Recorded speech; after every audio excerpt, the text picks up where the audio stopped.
So, ayun guys, ang aking bed, naayos ko na rin siya ng konti, pero hindi pa tapos. May dito kasi ako nag-vlog, ganyan. So, ito yung room ko, maliit lang yung bed ko guys. Tapos, pag mayroon akong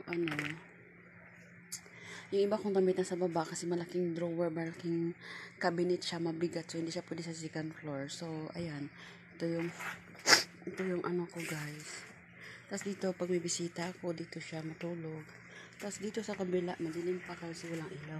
So dito, pwede kang mag-ano dito. Ito yung parang mini bodega ko. Ayan.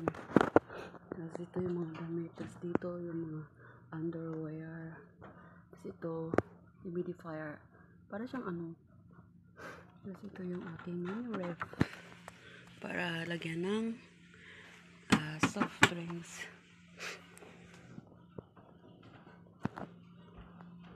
So, ganyan lang guys.